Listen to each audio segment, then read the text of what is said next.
कल रात को एक इंतहाई दिल हराश किस्म का वाक़या हुआ। कोयटा से 2 बसें चलती हैं और उनकी डेस्टिनेशन डेरा गाजी खान है। उसमें बहुत सारे मुसाफिर सवार थे, ज़िला योब के इलाके में आते हैं। ये पुष्ट जब आते हैं तो उधर उनका वास्ता मिलिटेंट से पड़ता है। वो उनके शनाख्ती कार्ड देखते हैं। का एक कसूर था, ये सब पंजाबी थे और उनको लेकर गोलियां मार मार के उनका जिस्म छलनी करते। वो अदाकारा हुमैरा असगर है, उसके हवाले हमें कुछ नई चीज़ों का पता चलता है।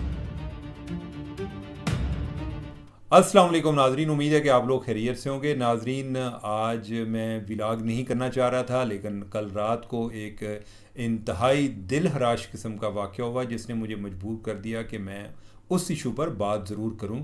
और नाजरीन, ये बात इस वाक़े का आगाज़ कोई 6 से 7 बजे के दरमियान होता है। कोयटा से 2 बसें चलती हैं और उनकी डेस्टिनेशन डेरा गाजी खान है। डेरा गाजी खान पंजाब साइड पे पहला ज़िला आता है कि अगर आप बलूचिस्तान से एंटर हो रहे हैं, और वैसे भी डिवीज़न भी है उस इलाके में। उसमें बहुत सारे मुसाफिर सवार थे। मंज़िल उनकी मुख्तलिफ थी, वजूहात मकासद मुख्तलिफ थे, वो सफ़र क्यों कर रहे थे। कुछ लोग ऐसे थे कि जो अपने ख़ानदान से मिलने जा रहे थे, कुछ लोग ऐसे थे कि जो किसी कारोबार के सिलसिले में जा रहे थे, कुछ लोग ऐसे थे कि जो कोई किसी के ख़ानदान में कोई डेथ होगी तो वो उस जनाजे में शिरकत के लिए जा रहे थे। और नाजरीन, ये जब ज़िला योब के इलाके में आते हैं, ये पश्तून बेल्ट है, उधर जब आते हैं तो उधर उनका वास्ता मिलिटेंट से पड़ता है। वो इन दोनों बसों को रोक लेते हैं और उनके मुसाफिरों से कहते हैं कि आप अपने अपने शनाख्ती कार्ड दे दें। उनके शनाख्ती कार्ड लेकर वो वापस चले जाते हैं। बाहर बैठ के उनके शनाख्ती कार्ड देखते हैं, चेक करते हैं और फिर आके उनको दोबारा से एक बस से 2 बंदे निकालते हैं और दूसरी बस से 7 लोग निकालते हैं। ये कोई ऐसे लोग नहीं थे कि जो पहले किसी ऑपरेशन में इनके ख़िलाफ़ मुलव्वस थे और ये उनको उस लिहाज से मतलूब थे।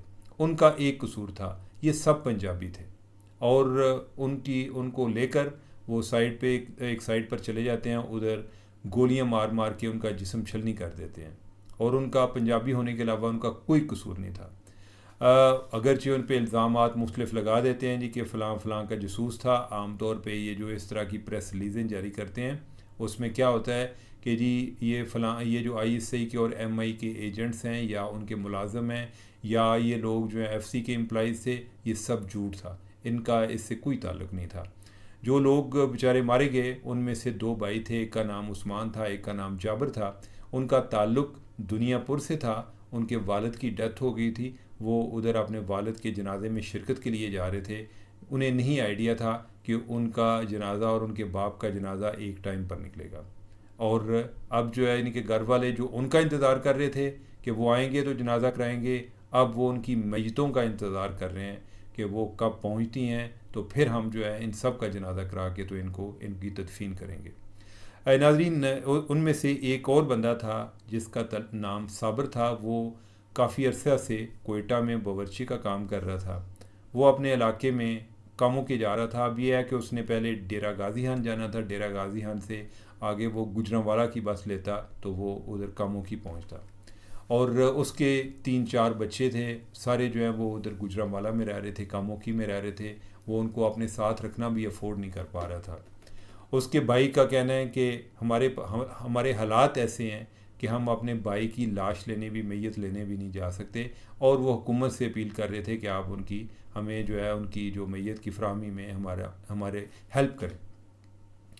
नाजरीन, ये मारने वाले कौन लोग थे? इनका ताल्लुक़ बलूचिस्तान लिबरेशन फ्रंट से था। बलूचिस्तान लिबरेशन फ्रंट कौन चलाता है? ये एक बहुत बड़ा दहशतगर्द है जिसका नाम डॉक्टर अल्लाह नज़र है और ये बलूचिस्तान से भागा हुआ है। ज़्यादातर इसका जो ठिकाना है वो ईरान और अफ़गानिस्तान की सरहद उस साइड पे ये पाया जाता है और ये लॉ इन्फोर्समेंट को मतलूब है। लेकिन इन्होंने अभी फोर्स अपने जो फुट सोल्जर्स हैं वो इन्होंने काफ़ी भर्ती किए हुए हैं।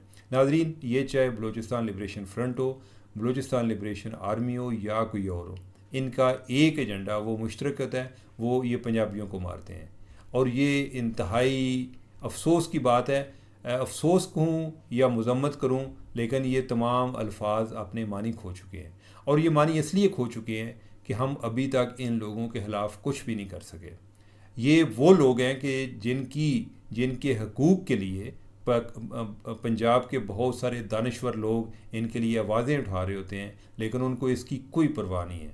वो उल्टा ये नज़र आता है कि वो पंजाब को दोहरे तरीके से इस्तेमाल कर रहे होते हैं। एक तरफ ये इस तरह के दानश्वरों को इस्तेमाल कर रहे होते हैं कि जैसे इनके साथ बड़ा जुल्म हुआ है और ये जुल्म सहते जा रहे हैं, आगे से कुछ रिएक्ट नहीं कर रहे, और दूसरा वो जो उधर जो भी इनको पंजाबी नज़र आता है वो उनको मारते हैं। इनको ये पंजाबी जो ये जब इनको मारते हैं तो इनको ये नहीं पता चलता कि कितने लोग इनकी फेवर में भी बात कर रहे होते हैं।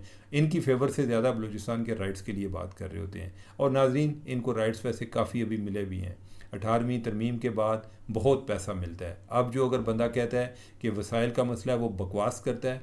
और ये मैं ज़रूर बता सकता हूँ कि इतने वसाइल इनको मिलते हैं कि जो है अपना पूरा बजट ये ख़र्च भी नहीं कर सकते, बजट वापस आ जाता है। तो लेकिन यह है कि जिस जगह पर कोई डेवलपमेंट का काम हो रहा होता है, ये उधर लोगों को टारगेट करते हैं, क्योंकि इन्हें लगता है कि अगर डेवलपमेंट का काम होगा तो फिर उनके लोगों में भी ये आएगा कि अब जो है हमारी सुनी गई है, और फिर इनकी सपोर्ट वीक होगी। नाजरीन, इसमें कोई 2-3 और बड़ी अहम चीज़ें। ये आजकल इन्होंने एक ऑपरेशन का आगाज़ किया हुआ है और उस ऑपरेशन का नाम है ऑपरेशन बाम। तो जब कल इन्होंने 2 बसों को टारगेट किया तो उस दौरान 2-3 और जगहों पर भी इन्होंने क्लात और मस्तोंग में भी इन्होंने लॉ इन्फोर्समेंट को टारगेट किया। और सिर्फ यही नहीं किया, उधर तुर्बत साइड पे बुलेदा एक एरिया है और उसमें इन्होंने एक यूबीएल की एक ब्रांच थी, बैंक को लूटा और उसके बाद उसको आग लगा दी। और ये आजकल सिलसिला चल रहा है और इसका नाम उन्होंने ऑपरेशन बाम रखा हुआ है। अब इससे भी मैं आपको एक और अहम बात बताऊं, और वो ये है कि एक ट्विटर अकाउंट है, वो इस तरह के जब वाक़यात शुरू होते हैं तो वो उससे पहले इसके बारे में आगाह करता है। और वो उसका जो आमतौर पे जिस आईडी के साथ ऑपरेट कर रहा होता है उसको कहते हैं बाबा बनारस। तो वो बाबा बनारस जो है, उसने अभी भी कोई 1-2 दिन पहले उसने ये कहा जी कि आने वाले दिनों में बलूचिस्तान में अहम वाक़यात होने वाले हैं, और उसके बाद ये शुरू हो गए। और ये अभी की बात नहीं है नाजरीन, ये माजी में भी कहा चुका है। ये जब जाफ़र एक्सप्रेस पे जाफ़र ट्रेन पे अटैक हुआ था उससे पहले इसने बता दिया था। इसी तरह कुछ मिलिटेंट्स ने मियाँ वाली में एयरबेस पर अटैक किया था, उस टाइम भी उसने वक्त से पहले बता दिया था कि आने वाले दिनों में अटैक हो रहा है। नाजरीन, ये बाबा बनारस कौन है? ये बाबा बनारस के बारे में ओवरऑल जो हमारी लॉ इन्फोर्समेंट एजेंसीज़ हैं जो इसको बड़ा और काफ़ी देर से फॉलो कर रहे हैं, वो ये बताते हैं कि ये रॉ का ट्विटर अकाउंट है। यानी कि जिससे एक तासर ये मिलता है, ये एक कोई स्ट्रॉन्ग एविडेंस नहीं है, लेकिन ये जो चीज़ें कोराबरेट करते हैं उस हवाले से कि ये किस तरीके से इंडिया के साथ मिलके ये एक्टिविटीज़ हो रही होती है। और इस मामले में ये नहीं है कि हम इन लोगों को ये इंडिया के साथ नत्थी कर रहे हैं और ये उस पर गोपालोजेटिक होते हैं, ऐसी भी बात नहीं है।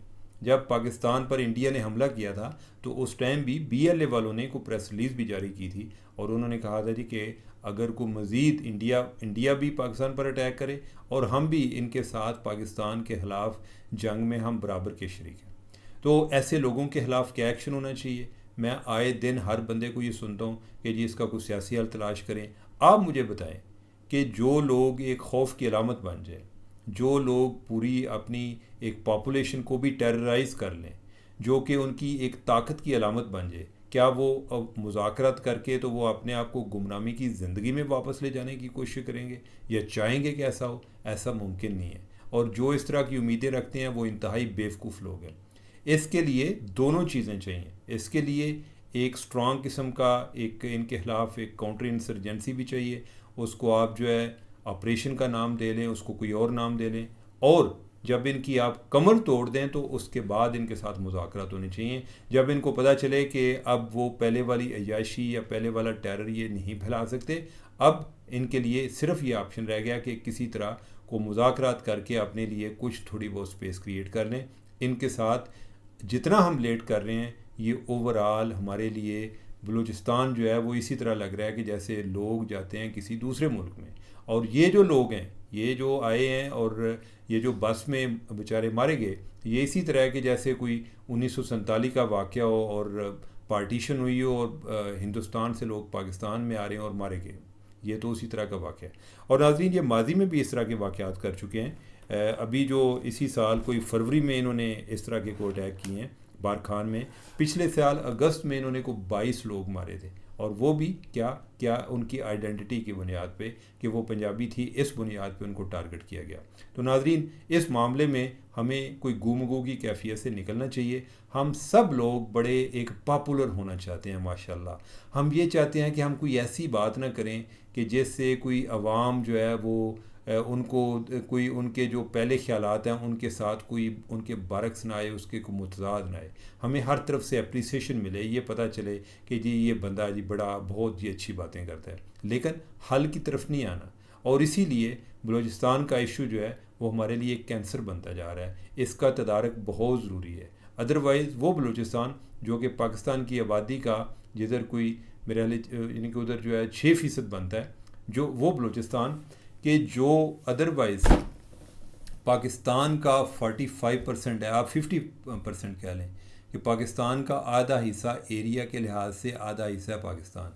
और दूसरा वो बलूचिस्तान कि जिसकी टोटल आबादी जो है वो लाहौर के बराबर हो, यानी कि कोई इतनी आबादी उनकी बनती है तो सारे बलूचिस्तान की। और बाय द वे यानी कि उनका जो एक ज़िला है चागी ज़िला जिधर एटमी धमाके हुए थे, वो आप समझें कि आपके आधे खैबर पख्तूनख्वा के बराबर है। मैं आपको उसकी एक हैयत बता रहा हूँ, यानी कि ओवरऑल जो बलूचिस्तान है उसके जो पाकिस्तान के जो 10 बड़े अजला हैं उनमें पहले जो 9 हैं वो बलूचिस्तान में है, 10वां जो है वो पंजाब में है और वो भावलपुर है।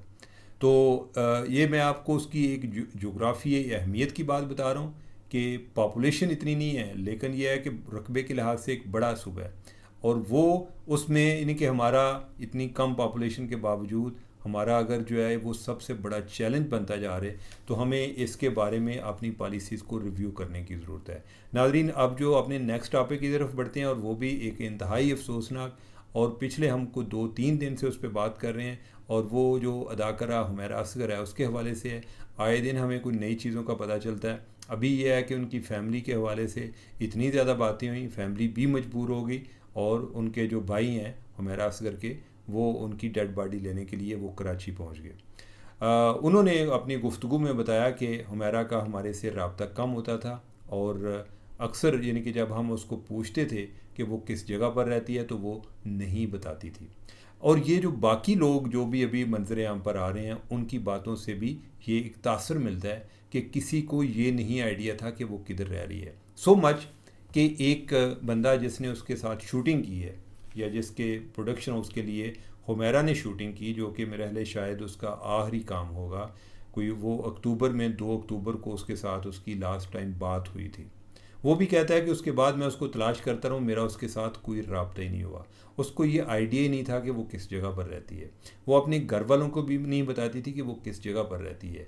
जो अपने जो कोलीग्स हैं वो चूँकि ज़्यादा शोबे से ताल्लुक़ रखते थे, क्वाइट लाइकली कि उनको बताने ना बताने की एक वजह ये हो कि वो जिस जगह पे रहती थी कोई ऐसी कोई बड़ी कोई एक पॉश एरिया था नहीं, और शायद वो अपने आप को अपनी कोई असलियत छुपा रही हो। जिस तरह मुख्तलिफ लोग होते हैं जी कि आप अगर बड़े लोगों में उठते बैठते हैं तो आप उन पर अपने आप को पूरी तरह अयान नहीं करते।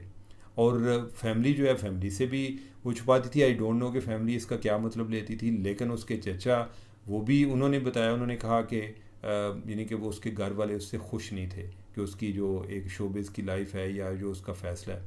इसके वालिद जो हैं हुमैरा के, वो डॉक्टर थे, वो आर्मी से रिटायर्ड हैं, और इसका भाई भी डॉक्टर है। इसका हुमैरा ने वैसे जिक्र भी किया था कि मेरी फैमिली डॉक्टर्स की है, लेकिन उसमें ये वाज़े नहीं था कि इसका जो वालिद हैं वो कहीं कोई एक्स आर्मी ऑफिसर हैं, यानी कि उधर से कोई आर्मी मेडिकल कोर के डॉक्टर हैं। आगे भाई जो है वो भी डॉक्टर है। तो ऑब्वियसली वो भी नहीं चाह रहे थे कि यानी कि ये जाए। अब उसके भाई के बकौल के इसने ये वालदा ने जो इन्होंने मैयत ना लेने का फ़ैसला किया था पहले, वो ये था जी कि उसकी मैयत के बारे में ये था जी कि वो डीकम्पोज हो गई है, उसकी कोई यानी कि उसके जो जोड़ हैं, हड्डियाँ वो तो बरकरार हैं, लेकिन उसका जो यानी कि जो बॉडी है या जो जिस्म है वो गल गया हुआ था।